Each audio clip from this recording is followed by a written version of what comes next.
Olá, meus irmãos queridos, eu espero que todos se encontrem muito bem. Eu sou Carla, sou casada com o pastor William, somos missionários em Medellín, na Colômbia, já há 7 anos e trabalhamos com plantação e revitalização de igrejas. Neste momento, eu quero compartilhar com os irmãos um pouco de como foi o meu chamado missionário, como foi que eu vim para o campo missionário. Eu me lembro de que quando eu ainda era criança, eu fazia parte de uma igreja que amava missões e que falava muito sobre missões durante todo o ano, não somente no período de campanha. Então, aquele universo onde se falava tanto de missões foi me envolvendo.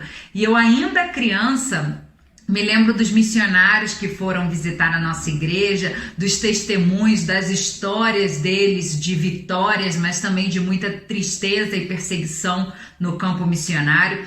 E um momento, um casal de missionários foi à nossa igreja e enquanto o esposo falava para a igreja, a esposa foi falar para a gente, para as crianças no culto infantil. E aquilo foi muito especial, porque ela compartilhou conosco a experiência dela como missionária no campo missionário e ela falou na nossa linguagem para as crianças, de maneira que a gente pudesse entender aquilo que a gente ouvia falar durante as campanhas, mas agora a gente poderia conhecer a experiência de alguém que esteve ali no campo, que estava no campo missionário.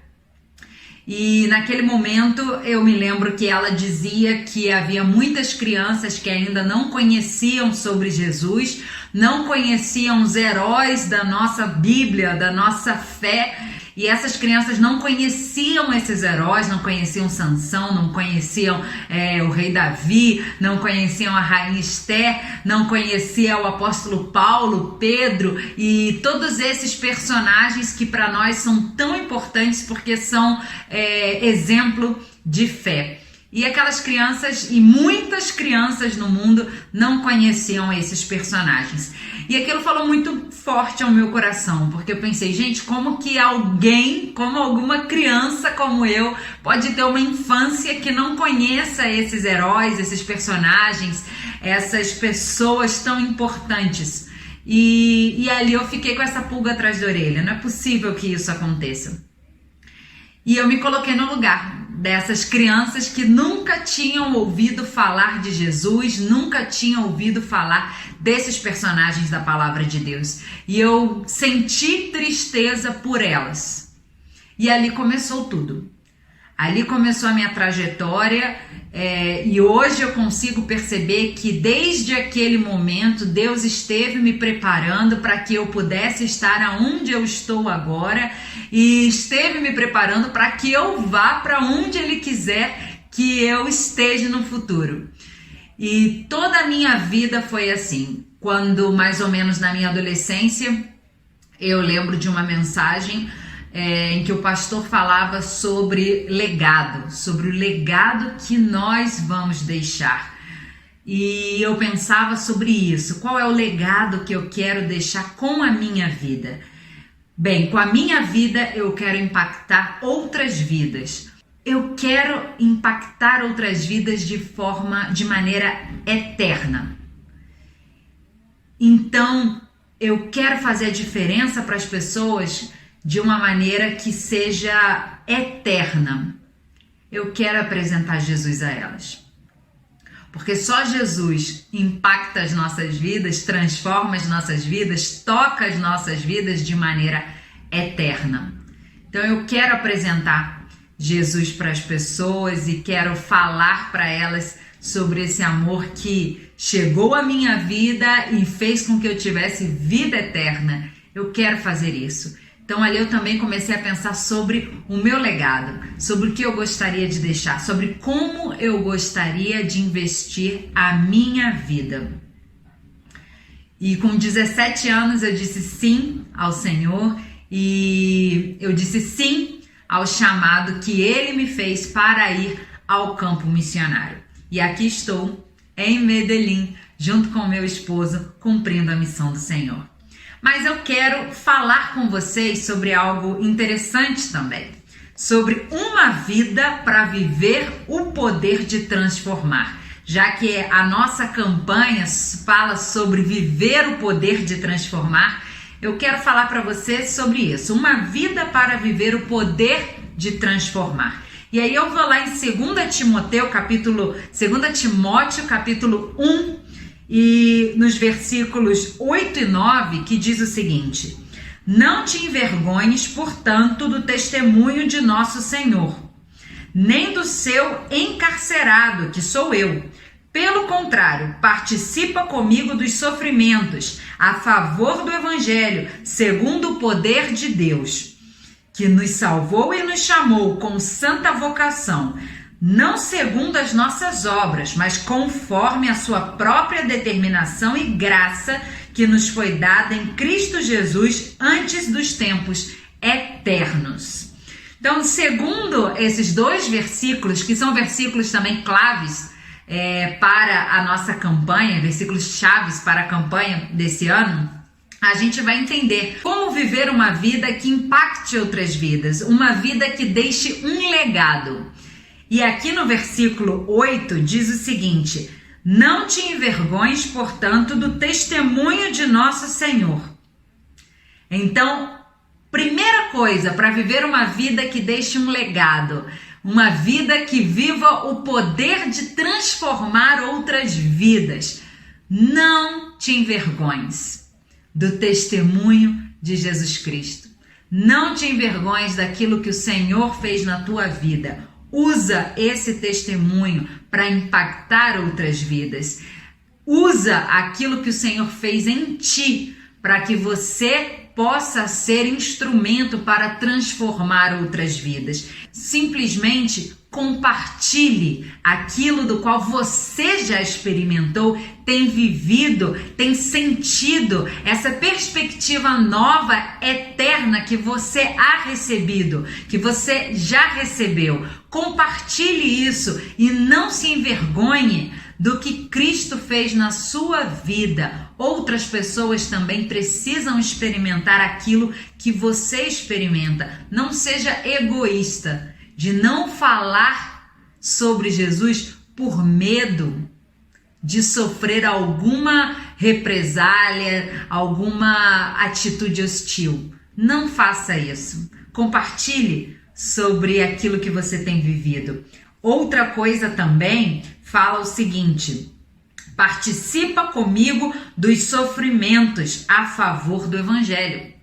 Então a gente viu, não te envergonhes e, se for necessário sofrer, padecer a causa do Evangelho, não tenha medo. Não tenha medo do que vai acontecer. Saiba que a todo momento o Senhor vai estar contigo. Em cada momento. E essa é a palavra de força e de esperança que o apóstolo Paulo está apresentando a Timóteo. Não tenha medo, porque o Senhor está contigo. Diz o seguinte, a favor do Evangelho, segundo o poder de Deus, porque não é o que nós fazemos, é o que o poder de Deus faz por meio de nós. A gente não tem noção disso. Muitas vezes a gente não faz algo porque a gente pensa no que aquilo pode produzir em contra de nós mesmos. Mas é aí que a gente se engana. A gente não pode deter a ação do Espírito Santo por causa de medo ou vergonha. A vida que vive o poder de transformar é aquela vida que somente permite que o Espírito Santo atue em todo e qualquer lugar, conforme ele deseja atuar. Diz também, a favor do Evangelho, segundo o poder de Deus, que nos salvou e nos chamou com santa vocação. Então, um terceiro ponto para poder viver uma vida baseada no poder de transformar é entender a sua vocação. É entender que todos nós fomos chamados, fomos vocacionados para ser portadores da mensagem do Evangelho, da mensagem de salvação. Isso está para todo crente, aonde quer que esteja. falar sobre o amor de Deus. Essa é a chave para viver uma vida que pode transformar outras vidas, para viver uma vida que vai deixar um legado eterno. Reconheça a sua vocação. Reconheça que o Senhor te chamou para isso. Não te envergonhes do que o Senhor fez na sua vida, do teu testemunho, de como Ele te transformou. E não tenha medo de sofrer a causa do Evangelho. Sim? E uma última coisa, que fala muito sobre a minha vida pessoal. Sempre valorize a criança. Fale de missões para a criança. Valorize o culto infantil, a escola bíblica dominical. Valorize esses momentos para ali falar de missões para as crianças. Essas crianças precisam crescer sendo preparadas por Deus para ir ao campo missionário. Que Deus abençoe. Foi um prazer poder falar com cada um de vocês.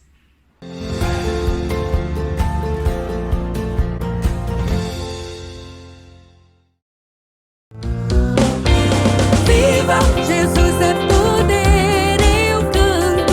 Viva Jesus é poder. Viva Jesus é poder, esperança para todo mundo. Viva. Bom dia, irmãos. Um domingo abençoado para todos. É o desejo que está no nosso coração nesta hora. Março, mês de missões mundiais. Nós teremos, durante o mês de março, uma programação especial que vai terminar no segundo domingo do mês de abril. Então, convido os irmãos para que orem. Vamos continuar orando pelos nossos missionários, meus irmãos, do nosso estado, da Convenção Batista Fluminense, do estado do Rio de Janeiro, da Convenção Fluminense. Vamos orar pelo Brasil e pelos missionários também do mundo. Ler a Bíblia e orar deva ser um desafio diário com a Igreja do Senhor Jesus. E, irmãos, um novo tempo em 2021 com Jesus é a nossa oração. Amém.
com prazer, mas domingo para mim é um dia especial.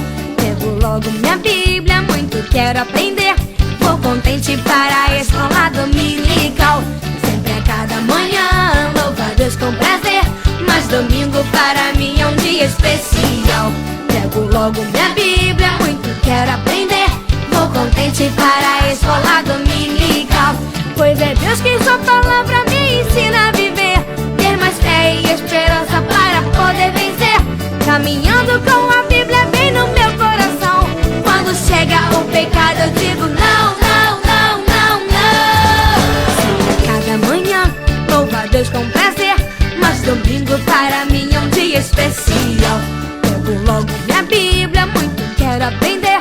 Vou contente para a escola dominical. Sempre a cada manhã louvo a Deus com prazer, mas domingo para mim é um dia especial. Pego logo minha Bíblia, muito quero aprender. Vou contente para a escola dominical.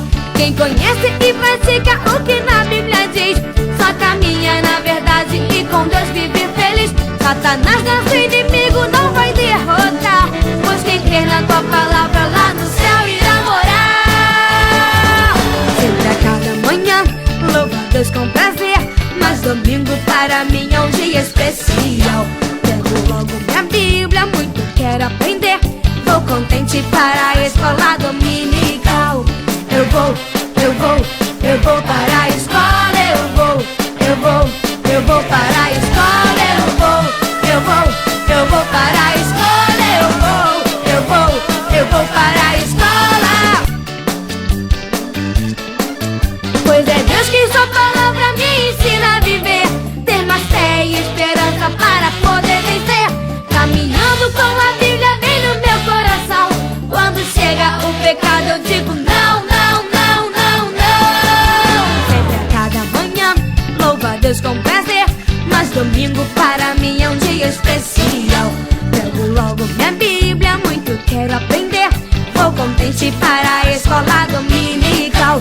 Sempre a cada manhã louvo a Deus com prazer, mas domingo para mim é um dia especial. Pego logo minha Bíblia, muito quero aprender. Vou contente para a escola dominical.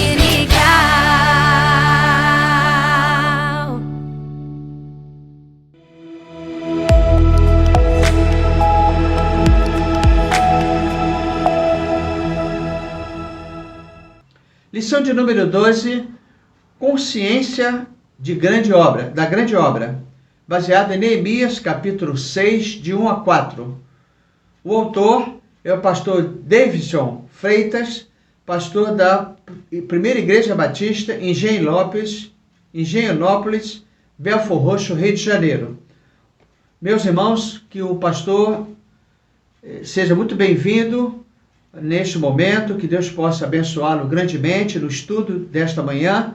E, irmãos, um novo tempo em 2021 com Jesus é a nossa oração.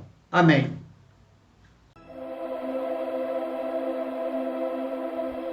Que Deus abençoe a sua vida, que Deus abençoe poderosamente a sua família nesses tempos e que a graça do Senhor esteja sobre você.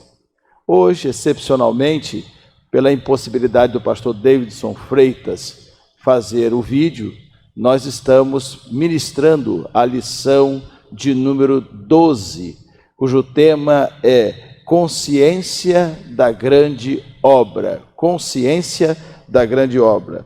O texto base da nossa lição se encontra no livro de Neemias, no capítulo 6, do verso 1 ao verso 4, que diz assim a palavra do Senhor: Tendo ouvido Sambalate, Tobias, Gesem, o arábio, e o resto dos nossos inimigos, que eu havia edificado o muro, e que nele já não havia brecha nenhuma, ainda que até este tempo não tinha posto as portas nos portais, Sambalate e Gesem mandaram dizer-me: Vem, encontremo-nos nas aldeias, no vale do Ono.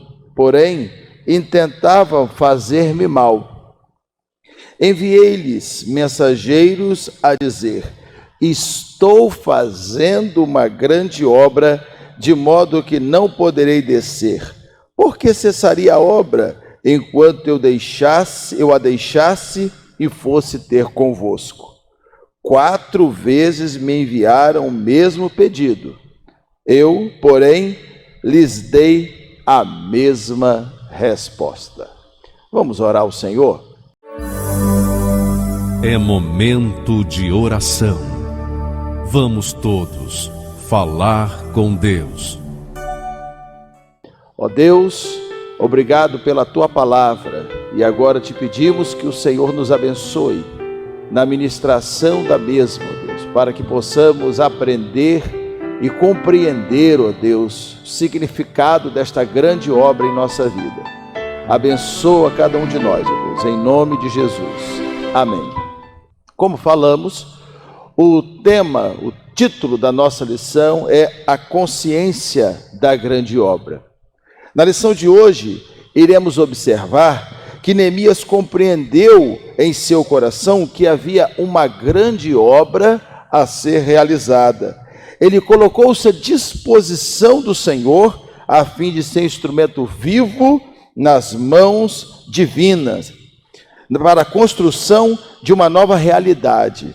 Ele buscou a aprovação do rei para cumprir a missão, e a qual ele entendera ser o propósito de Deus para a sua vida, e recebeu mais do que isso, sendo nomeado governador em Jerusalém. O título persa, Tirshata, lhe concedia autonomia para agir e realizar a grande obra de reconstrução dos muros da cidade. Mas essa obra não se limitava, e aí está o segredo, aos aspectos puramente físicos. Se expandiu a realidade social e, sobretudo, espiritual do povo. Havia uma grande obra a ser feita, e o texto base dessa lição tem muito a nos ensinar. Nós aprendemos nessa introdução que Neemias tinha consciência de que ele não somente tinha a sua obra, a sua missão a fazer, mas havia por trás disso uma grande obra a executar, de modo que ele não podia perder o foco, de modo que ele não podia perder a consciência daquilo que ele estava fazendo, a consciência da sua missão. Meus queridos, nós começamos a aprender algumas coisas aqui. Aprendemos que todos nós temos as nossas obras, todos nós temos os nossos afazeres. Você quer estudar, você quer trabalhar, você tem os seus projetos de vida. Mas todos nós temos que estar conscientes de que nós temos uma grande obra a ser feita. Estamos debaixo de um grande projeto. Estamos debaixo do projeto de Deus para a nossa vida. E é esse o projeto que nós devemos manter o foco. Porque todos os outros projetos na vida da gente, eles estão debaixo e sob a condição desta grande obra, deste grande projeto. Neemias, ele pensou isso. Neemias, ele tinha consciência disso, e ele não perdeu o foco. Este é o primeiro ponto da nossa lição, mantendo o foco. A frase célebre de Neemias, estou fazendo uma grande obra, de modo que não poderei descer, no verso 3 especialmente, mostra que eu e você devemos manter viva a consciência da grande obra salvadora por meio da qual devemos realizar, e se não não fugir disso de forma alguma, nem fugir e muito menos desistir. Assim como Neemias enfrentou muitas investidas dos inimigos, nós também enfrentamos muitas lutas intensas. A pandemia, por exemplo, trouxe à tona algumas dificuldades que já existiam no nosso meio, mas que estavam ocultas, estavam ali, o comodismo espiritual, aí intensificou outras, como por exemplo, muitas pessoas doentes espiritualmente, adicionou algumas outras, sem dúvida, algumas outras dificuldades que enfrentávamos no passado. Todavia, mesmo assim, nós não podemos desistir, porque devemos ter consciência de que estamos envolvidos num grande projeto, de que estamos envolvidos numa grande obra de que estamos envolvidos no projeto de Deus para a história. Certamente muitas coisas nós vamos aprender no processo de recomeçar. E uma das coisas que devemos aprender nesse processo é de que por mais que tenhamos projetos, por mais que tenhamos foco nesses projetos, o nosso foco maior, a nossa direção maior deve ser o projeto de Deus para a nossa vida, o projeto de Deus para a nossa existência nesse mundo. O Senhor nos incentiva a ser fortes e corajosos diante do grande desafio de levar a esperança em Cristo Jesus a toda criatura até os confins da terra. Você está envolvido nesse projeto? Você está envolvido nesse propósito? Neemias foi um líder, o qual manteve o foco na missão que recebeu do Senhor. Ele não estava preocupado em ser popular, em ser aceito pelo povo. Ele estava preocupado com a fidelidade a Deus acima de tudo. Por isso, manteve a visão na grande obra a ser realizada. Henry Blackaby afirma: o mundo precisa de líderes religiosos que se orientem pela agenda de Deus. Isso é muito importante porque nós vivemos um tempo em que muitos líderes religiosos se orientam pela política, por estar perto do poder, por estar consciente de uma grande obra, mas não no sentido espiritual. Não, os líderes cristãos, aqueles que professam a fé em Jesus Cristo, devem sempre se orientar pela agenda de Deus. O mundo precisa de esposos e esposas, mães e pais que saibam aplicar as promessas bíblicas no lar, em vez de se apoiar nos conselhos, nos livros de autoajuda. Buscar sempre a ajuda do alto, sem sombra de dúvida. Ainda que tudo ao nosso redor nos pressione ou tente nos distrair, devemos seguir o exemplo de Neemias e permanecermos com foco na grande obra que o Senhor tem para fazer em nossas famílias, em nossas igrejas. Nós devemos manter o foco do projeto de Deus para nós. E a partir disso, quando eu tenho foco no projeto de Deus para nós, eu consigo interpretar à luz deste grande projeto todas as minhas ações. Por exemplo, se eu tenho foco no projeto, na grande obra, no grande projeto que Deus tem para a minha vida, eu certamente não vou buscar meios ilícitos para conseguir ter vantagens nas coisas, nos projetos que eu tenho. Eu, por exemplo, vou procurar ser um bom pai, um bom esposo, porque eu tenho em mente, no meu foco, o foco da minha ação, a grande obra, o grande projeto, a grande ação. Mas não pense que isso é fácil, porque o inimigo é persistente. Nós vemos aqui, nessas passagens, que os inimigos de Neemias não aceitaram a sua negativa, não aceitaram o seu foco e fizeram tudo para distraí-lo do foco original.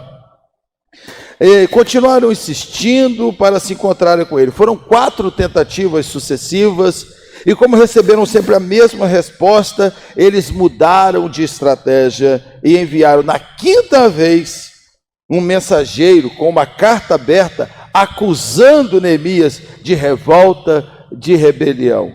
Nosso inimigo, sem dúvida, é insistente, ele nunca desiste de tentar nos destruir, nos desestabilizar.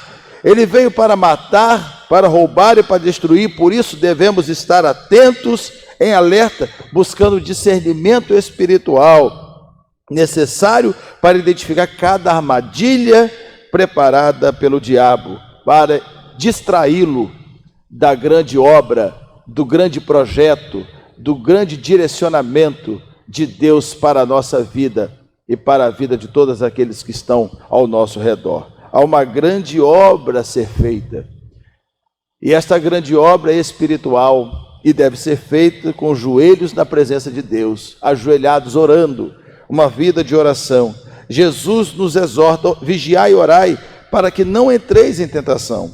O espírito, na verdade, está pronto, mas a carne é fraca. Assim, não deixe as brechas do inimigo atuar na sua vida e na sua família. Lembre-se sempre, ele não desiste de atacar você. Se fosse fácil, você não tinha que manter o foco. Se fosse fácil, você não tinha que evitar distrações. Se fosse fácil, todos nós poderíamos ficar tranquilos se não tivéssemos que lutar para manter o foco na grande obra. Essa luta constante para manter o foco na grande obra, ela só existe porque existem inimigos que buscam tirar o nosso foco.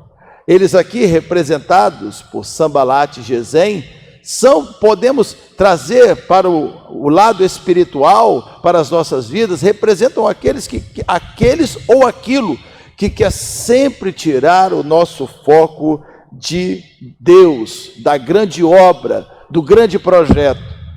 Existem inimigos ocultos e muitas vezes eles estão nos detalhes. Por exemplo, quando você, para tentar levar algum tipo de vantagem em algum negócio, você tem que ocultar alguma coisa, você usa de expedientes ruins. Bom, esses são inimigos que tentam você para fazer aquilo que não é certo. Mas se você tem a consciência, está no foco de que existe um grande projeto, uma grande obra de Deus e que você faz parte disso no tempo, você vai manter o foco e ser perseverante. Este é o terceiro ponto da nossa lição. Ainda que o inimigo atue intensamente para nos afastar da vontade de Deus, ele somente será bem-sucedido se não estivermos vivendo em intimidade com o Senhor. Quando estamos alicerçados na rocha eterna, somos fortalecidos e preparados para resistir a todas as investidas do mal contra as nossas vidas. Devemos, portanto, perseverar em Deus, perseverar no Senhor. Tenho certeza que fazer todo aquele projeto para Neemias não foi fácil. Se você ler todo o livro, e nós estamos estudando pontos importantes do livro de Neemias, mas se você ler com calma, cada passagem, você vai ver que não foi uma tarefa fácil. Não foi fácil manter o foco, não foi fácil atuar contra os inimigos. Também a perseverança é um grande exercício para a nossa vida. Mas se estamos alicerçados na rocha eterna, somos fortalecidos e preparados para resistir a todas as investidas do mal contra as nossas vidas. Devemos, portanto, manter viva a chama da nossa fé, a convicção do socorro bem presente do Senhor, a certeza de que o nosso Deus está ao nosso lado e nos concederá a vitória, a fim de que seu precioso nome seja exaltado e glorificado em nós. Ou seja, a fim de que a grande obra de Deus seja manifesta. Neemias perseverou, pois tinha certeza que não estava tocando um projeto puramente humano. Não era uma obra de seu próprio coração, mas sim uma grande obra que surgiu da parte do Senhor, que veio da parte de Deus. Ele estava cumprindo um projeto, um propósito, ainda que a sua ação nesse propósito fosse liderar o povo à construção, mas ele tinha consciência de que ele estava em obediência a um propósito maior, a uma direção maior, a direção de Deus. Mas era sim uma grande obra que surgiu no coração do Senhor dos Senhores, que deu a visão, abriu as portas dos recursos necessários para que essa obra fosse assim realizada. Eu e você estamos aqui para realizar a grande obra do Senhor. Ela não é nossa, não é para a nossa glória, é para a glória de Deus, e por isso devemos perseverar, sabendo que o Senhor sempre nos fortalecerá e nos direcionará, direcionará os nossos passos, se formos completamente humildes diante dele, consagrados somente a ele. Ainda que sejamos intensamente pressionados pelo mal, devemos lembrar-nos das palavras do apóstolo Paulo: em tudo somos atribulados, mas não angustiados, perplexos, mas não desesperados, perseguidos, mas não desamparados, abatidos, mas não destruídos. A perseverança é um dos sinais de uma vida firme em Jesus, pois quando estamos convictos do cuidado e da provisão do Senhor, não vacilamos, não pensamos em desistir, ao contrário, avançamos na força, dependência do Senhor, sabemos que fazemos parte de uma grande obra de transformação de vida. Não esqueça que o Senhor quer usar a sua vida para que muitas vidas sejam transformadas. Vemos aqui, portanto, que ele tinha foco na missão. Neemias tinha foco na missão, de que ele tinha consciência de uma grande obra. Neemias sabia que existiam inimigos para tirar ele do foco, para trazer para ele a ideia de que a obra, o propósito que ele tinha estava apenas circunscrito às suas atividades de líder, às suas atividades de política entre aquelas lideranças ali. Queria tirar o foco do propósito da grande obra. E Neemias foi perseverante na consciência de que ele tinha um grande projeto, de que ele tinha uma grande obra. Eu quero terminar falando aqui o para pensar e agir para a nossa vida e para as nossas reflexões.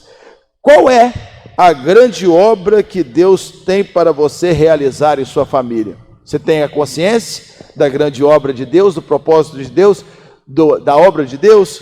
Como você tem se preparado para esta grande obra? Você acha que a sua vida de oração é satisfatória?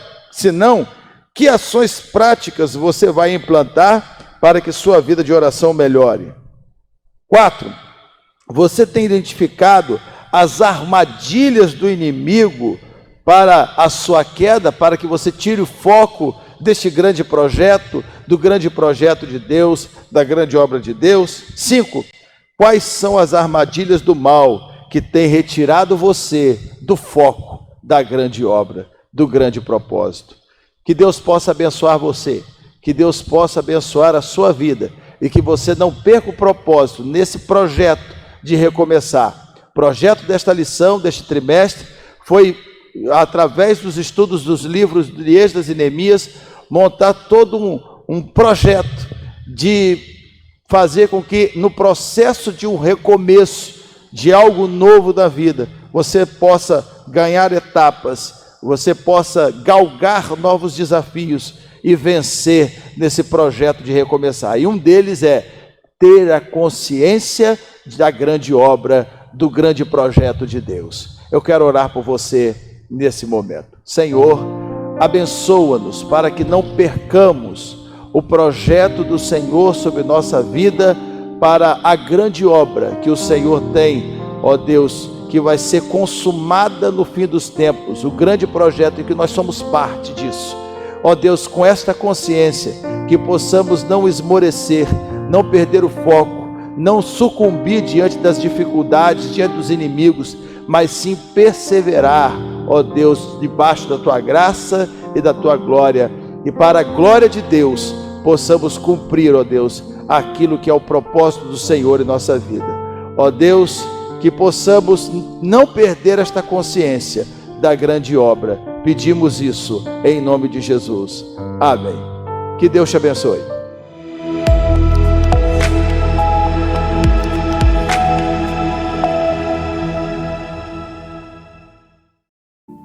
Presente. O tempo atual, o hoje. Dádiva, algo oferecido a alguém. A única fração da existência sobre a qual exercemos algum controle.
Agradeça ao Pai pelas coisas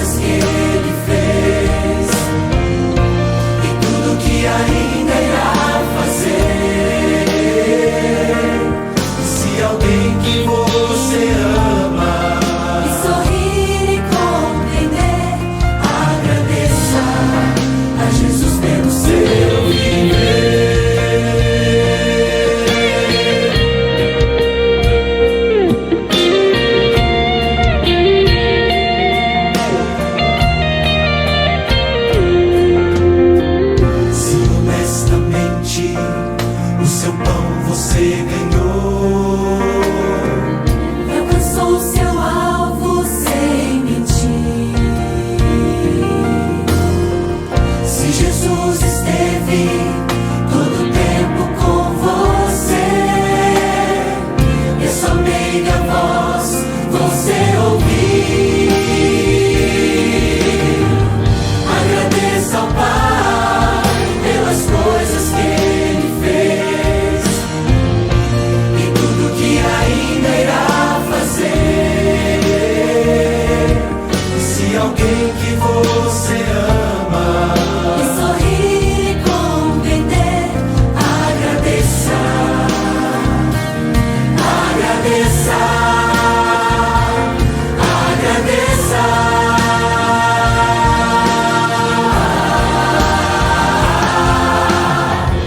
Agradeça ao Pai pelas coisas que Ele fez e tudo que ainda irá fazer. E se alguém que você ama e sorrir e compreender, agradeça. Agradeça. Agradeça. A Jesus pelo seu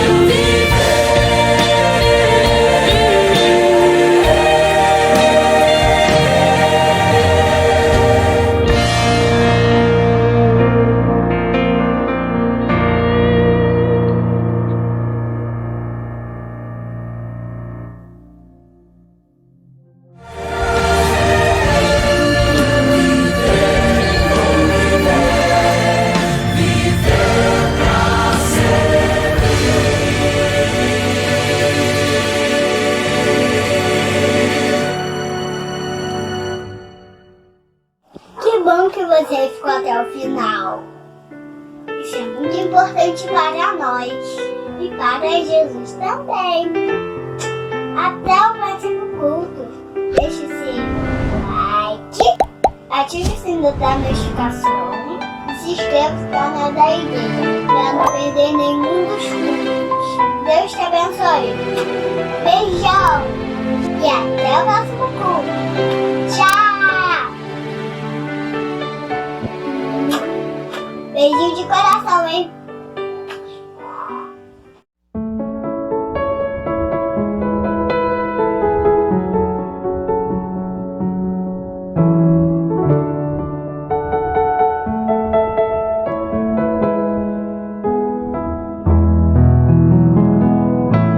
No mundo ainda existem belezas que alegram a vida e nos fazem sonhar. Recantos felizes da natureza, onde qualquer ser humano gostaria de estar. Mas de todos os lugares, o mais bonito, inspirador é onde fico em oração, junto aos pés do Salvador. O melhor lugar do mundo é aos pés do Salvador. É ali onde a esperança traz alívio ao sofredor. É ali onde eu me encontro com a fonte do amor. O melhor lugar do mundo é aos pés do Salvador. Sonhamos com casas que tenham conforto, talvez uma encosta com vista pro mar. Mas as maravilhas não fazem sentido se Cristo não está.